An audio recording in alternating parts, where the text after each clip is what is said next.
Hi friends, നമുക്കൊരു 4 മണി പലഹാരമായ മുന്തിരിക്കൊത്ത് എങ്ങനെ ചെയ്തെടുക്കാമെന്ന് കണ്ടാലോ. അതിനായിട്ട് ആദ്യം തന്നെ ഒരു കടായി വെച്ച് അതിലേക്ക് 1 കപ്പ് ചെറുപയർ നന്നായിട്ട് കഴുകി ഉണക്കിയതാണ്. അത് നമുക്കൊന്ന് വറുത്തെടുക്കാം. അതിനകത്തേക്ക് നമുക്ക് 3-4 ഏലക്കയും കൂടെ ചേർത്ത് കൊടുത്ത് നല്ലതുപോലെ ഒന്ന് വറുത്ത് കോരി മാറ്റാം. എന്നിട്ട് നമുക്ക് അതേ കടായിൽ തന്നെ 1 കപ്പ് തേങ്ങയും കൂടെ ചേർത്ത് കൊടുക്കാം. അതും നല്ലതുപോലെ ഒന്ന് വറുത്ത് കിട്ടണം. ഈ തേങ്ങ നല്ലതുപോലെ വറുത്ത് വെച്ചാൽ മുന്തിരിക്കൊത്ത് കുറച്ച് ദിവസം കേടുകൂടാതിരിക്കും. അതൊന്ന് വറുത്ത് മാറ്റിയ ശേഷം നമുക്ക് വറുത്ത് വെച്ചിരിക്കുന്ന ചെറുപയർ മിക്സി ജാറിലേക്ക് ഇട്ട് നല്ലതുപോലെ ഒന്ന് പൊടിച്ചെടുക്കാം. എന്നിട്ട് അതൊരു പാത്രത്തിലേക്ക് മാറ്റി വറുത്ത് വെച്ച തേങ്ങയും കൂടെ ചേർത്ത് കൊടുത്തിട്ട് നമുക്കിതിന് വേണ്ടുന്ന ശർക്കര ഉരുക്കിയെടുക്കാം. 1 കപ്പ് ശർക്കരയ്ക്ക് 3/4 കപ്പ് വെള്ളം ഒഴിച്ചിട്ട്, ഇത് മണ്ണൊന്നും ഇല്ലാത്ത ശർക്കരയാണ്. ഒന്ന് മെൽറ്റായി കഴിയുമ്പോൾ കയ്യിൽ ഒട്ടുന്ന പരുവമാകുമ്പോൾ നമുക്ക് ഫ്ലെയിം ഓഫ് ആക്കാം. എന്നിട്ട് നമുക്ക് ചെറുപയറിൻ്റെയും തേങ്ങയുടെയും ആ കൂട്ടിലേക്ക് ചൂടോടുകൂടി തന്നെ ഈ ശർക്കര പാനി ഒഴിച്ചു കൊടുത്ത് നല്ലതുപോലെ ഒന്ന് ഇളക്കി യോജിപ്പിച്ചെടുക്കാം.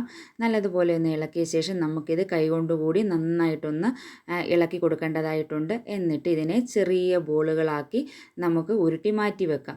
എന്നിട്ട് നമുക്കിതിനൊരു ബാറ്ററും കൂടെ തയ്യാറാക്കിയെടുക്കണം. അതിനായിട്ടൊരു ബൗളെടുത്ത് അതിലേക്ക് 1 കപ്പ് അരിപ്പൊടി ചേർത്ത് കൊടുത്ത് മഞ്ഞൾപ്പൊടി, ഒരു പിഞ്ച് ഉപ്പും കൂടെ ചേർത്ത് നല്ലതുപോലെ ഒന്ന് മിക്സ് ചെയ്ത ശേഷം നമുക്കതിലേക്ക് 1 കപ്പ് വെള്ളവും കൂടെ ചേർത്ത് നല്ലതുപോലെ ഒന്ന് മിക്സ് ചെയ്തെടുക്കാം. നമുക്ക് ഇതേ കൺസിസ്റ്റൻസിയിൽ കിട്ടണം.